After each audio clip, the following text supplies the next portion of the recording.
Thomas. Hello. Good. How are you? Good. A great win for us on Saturday afternoon. Just a terrific win. Just watching the video, feeling the atmosphere, the environment, it was terrific. And now we got to take what we did in the final 15 minutes probably of both halves and just try and do 40 minutes. We're going to need all 40 to beat Penn State. If you've been following their scores right now, they're really tight with everybody. I mean, everybody. I don't know if anybody's playing better than Purdue is right now. And they had a chance to win that. They had a chance to win at Iowa. They had a chance to win at Ohio State. Missed two. Hit two like bunny and like a basket that was scored that probably would have won it, but they went to the monitor. They didn't get it. So they're really playing well. The record just doesn't show it. So we're going to have our hands full in the 8:30 game, long day in State College, and we're going to go in there and try to come back with a victory. So it's important if we're going to compete for the Big Ten championship, we got to win, every game that we can win. And Penn State is not easy for anybody. So it's going to be a tough game, and we're going to be as prepared as we can be. Jacob. John Charles with I think the 5-minute stretch against Rutgers in the first half, and then the second half against Wisconsin. What's the key for him just get that consistency over a full game? Yeah, if you watch those clips there's a lot of confidence involved in him just believing in himself in those situations. I think sometimes he's trying not to miss. And if anybody remembers a few games that we had this year that he was 4 or 5 feet from the basket, couldn't throw it in, and he can do that. And so just, take your time, find the seams, shoot on the way up, don't shoot on the way down, don't try and draw a foul, just explode to the rim. And I was thinking this morning about it because I was thinking he had so many walks and charges last year. The way to stop that is to slow down. And he probably slowed down too much by trying to, go up and hang in the air and avoid a charge. So that's gotten his way a little bit. Andrew? I got a question about halftime adjustments. If you could give me some insight into assessing what happened, discussing it with your staff, and then telling your players in a short amount of time. Yeah, we have it really down to it's very scripted. That we go into halftime, we get 15 minutes. By the time I walk in there, it's probably 14:30. I'll always go address the team, ask for some quick observations, tell them whatever happened, like the first thing and end. I just told them to call timeout, and I put it on me. I should have called timeout with 4.3, and we got to do that next time. And then we just talk. Any issues? What do you have? And then I go talk with the assistants for 5 minutes, and then I come right back in at the 10-minute mark, and then we talk for about 4.5 minutes. And the assistants have it, and there is never, one out of 50 times I get in there and it's like fire and brimstone. We got to play harder, we got to do this. It's usually just very technical of instruction of what we have to do, and that's how it goes. And get done with that, and I walk on the court, and I got 3 or 4 plays in my head that my assistants are talking about, and defensively what they're going to run, and then that's what it is every time. It's not very complicated. And then, I guess, I look at the stats, I'll look at the stats, and I'll get deflection numbers, I'll get points in the paint, defensive OER, DER, that's all coming in my ears in that other 5 minutes. And then you've obviously got the media stoppages, though, throughout. I mean, yeah. Say like the under 12 or the under 8, where you've seen the game now for, yeah. I don't know, 7, 8 minutes, yeah. whatever. Like, how is that different than those timeouts? I know you only have a couple minutes. I was surprised. With the Fox the TV's the timeouts were a little longer. Yes, they were. Yeah, you got to tell me about that next time. Because they were like CBS TV. Yeah. Right. So I got caught twice sending our guys out there just because your body clock sort of tells me that it's time to get them out. And we already had the one warning. So a couple times my guys were out there, and I was looking at them and said, why did I send them out so early? Get a new SID.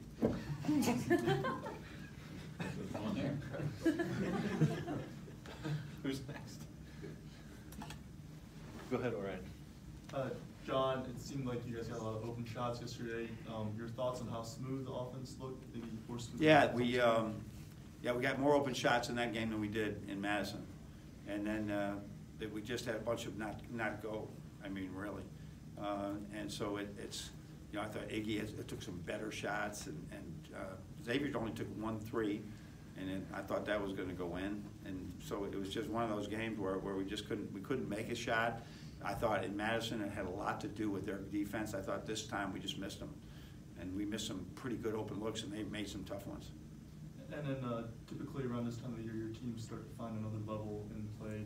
How key is improving offense when it comes to finding that next level? Yeah, I hope we can do what we've been doing the last couple of years, because it could really be a good year if we can do that. But that's the focus in practice right now, is to just try to find, you know, some holes in everybody's game that we're trying to improve a little bit, and then strengthen the areas we think they're strong in right now. Like I think last time I said, John's balance has been, you know, you just think he's going to get it, and then we've seen pretty well the last couple of games was much better balance in some situations. So that's what we hope we do. If we improve, if we continue to improve, you know, we get a chance to be in that championship hunt for the Big Ten. John, Iggy kind of struggled a lot in both of the Wisconsin games. You said he took some better shots yesterday, Yeah. but was there anything particular that Wisconsin did that kept Well, they had him 6'10" guy on them, and then that was one of them, and then they were much better at guarding our action where we try to get him open than some other teams have. That they're so sound defensively, they don't make a lot of some of the mistakes other teams have. And that's it. He's got to have to earn to get his. He's playing first year at college. Ethan Happ's been guarding stuff like that for 5 years, so he's a little bit ahead of him there. Eventually, Iggy will catch up. So is there anything you're trying to do with him to get him to? Hope we play dumber teams in the future. Ones that we can trick. You only got 5 guys. You're trying to you're trying to do different things. Yeah, certainly. I'm trying to get every guy to play to his strengths, but I'm way overpaid if I'm not doing things to try and get them open. But I'm not telling you. We're working at it, okay? Just if I tell you, then I'm telling Pat Chambers, okay? Okay. All right. Yes, who is it? Jay. Yeah, Jay. John, I know what you said on Friday, Brandon's development has been baby steps. I know he didn't get to play a ton on Saturday, but just going up against Happ and Reavers, what did you see out of him? What can you? It was only, I mean, it was 2 minutes. I mean, it's the things that we're seeing every day. We're seeing baby steps. That's all we're seeing. And it is, as the year goes on, he's making steps. As the year goes on, the experienced players are still, they don't become stagnant. They're getting better. So he's trying, the freshmen are always playing catch up. They're playing catch up the whole year. You're never there. I mean, you go to the NBA, you're not there. There's the KG veterans are going to wear you out with stuff. So it's a race to try and close that gap. And he's closing the gap. But in the meantime, right, we're trying to win games too. The annual or the weekly Brandon Johns question. All right, good.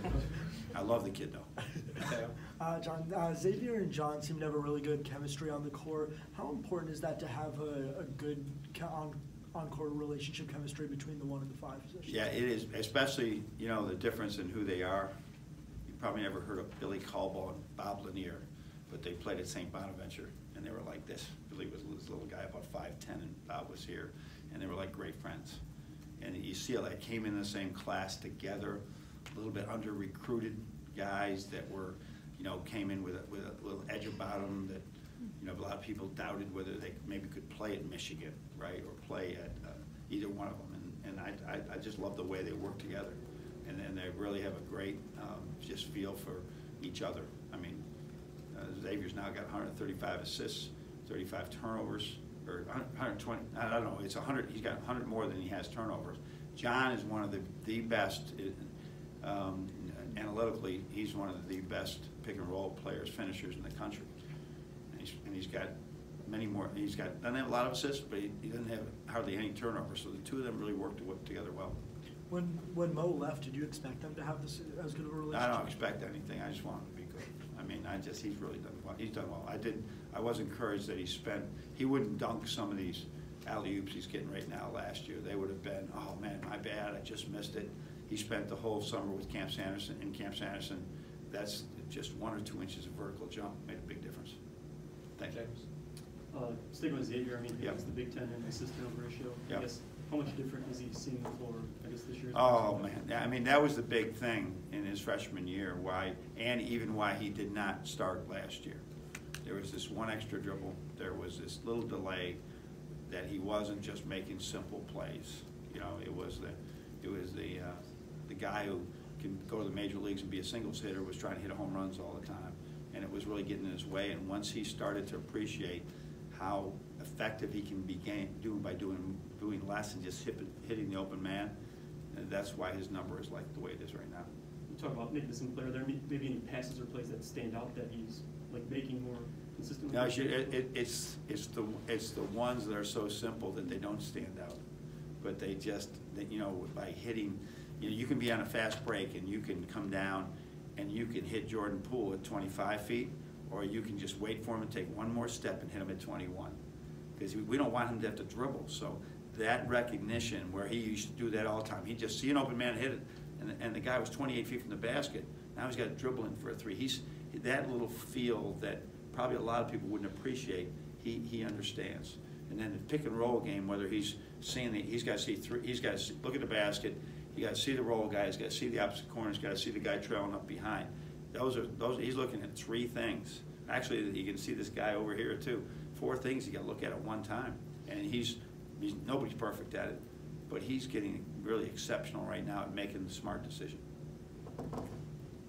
Coach, Yes, on the extra time on the timeouts, X spent a lot of time talking to Terry Weimer, and I sort of wonder if you had any, and Weimer seemed amused by it, but I wonder, was that something you had told him to talk to Weimer No. about, or just, they're just gibberish? No, there was a couple of plays that were that maybe he was just getting his own interpretation. I think he's going to be. I have no question he's going to want to coach someday. You should see him in our camps.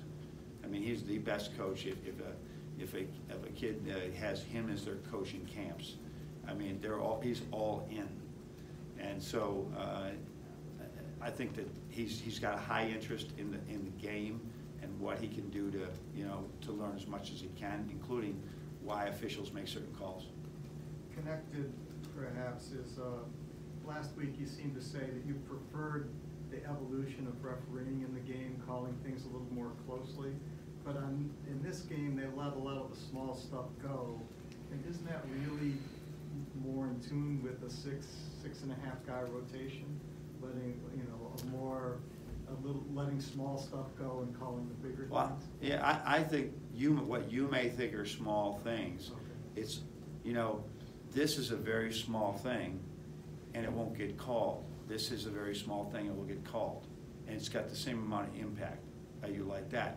If you're like this or you're like this, very small things, there's a difference. So you may say, hey, well, they're not calling him at the other end because, and we only had his hand on him, but we might have had that for, if two hands, that's automatic, right? So there's just little techniques that we have to teach them. This is what they're not going to call this, but they're going to call this. And Wisconsin's great at it. They understand it as well. So, getting your players to understand. Freshmen don't understand, right? It takes them a while. The high school game is much more physical. I go watch them, and they're beating each other up, and there's no calls because that's not the point of emphasis that there is in the pros and college. Thanks. Yep. Yeah. For all the talk about having multiple hunters this year and that Yeah. kind of conversation, what's the evolution been on letting those guys hunt, get their shots up, things like that, versus when you identify something in a game that you know can work on multiple sets, Right. whether it's a pick and pop Yeah. or something, relying on that, but then also having these guys do their thing. Like, Yeah. when you tell guys, okay, you're done shooting, we're running this. I don't tell anybody they're done shooting because they get wacko if I do that. I basically am looking for how the team is guarding us and what's the best action we run. And then if we're running things for certain people and it's not getting done, so either it's not his day or we're underrating his defender or their defense. So now we go to moves like we moved to the side pick and roll late in that game because we were getting the spots we weren't getting with any of the high pick and roll. And so, but we didn't go into the game thinking we were going to do that now. We thought that was maybe difficult. We had some things we wanted to do, but we thought maybe we could attack Hap with Iggy a little bit. That didn't work very well. We thought maybe we could get some different action going, and we couldn't get it going. And so, and we had some really good shots that didn't go down as well. So I wish I could tell you I was smart enough to have a science to it. This is seat of the pants, you know, thousands of games coached that you sort of trying to figure out what's the next right play to call with the team. With your experienced guys, so a guy like Charles. Yep. In that side, you know, screen action, something like that, is that something that he is picking up and saying, I got this, or is that coming mainly from the coaches on any given day or more experienced? I mean, we guys? work at it all the time, but we don't just, we don't say, hey, do you think you can take him or do whatever? We're just gonna say, let's go do it, and he scored, so then we kept milking it. We gave different action the same ending result. We move people around, and there'll be either 2 on a side, 3 on a side, 1 on a side, but we give them a different look before we do that. And then they gotta figure it out. And so he was really good at just attacking 2-on-1 and trying to see what he had. So, but it's not, we'll just call a play that I feel or that Coach Haynes feels will work, and then we just do it. And if it works, then we don't necessarily milk the same play as much as milk the same action. Jacob, you want to close? Yeah. With Eli Brooks, I think he has gone scoreless in his last 4 games. What do you emphasize with getting it back on track? Well, he had 2 assists the other day, and he had 2 assists again in very limited action. So I'm second guessing why I'm not playing him more. But I think because I got so much belief in Eli or in Xavier and Jordan right now. But I just don't look what is he doing with scoring, right? I do remind him that he averaged 30 points a game at Spring Grove in his high school. You average 30, people pack the gyms to watch you score. And his 6 threes in our little scrimmage yesterday.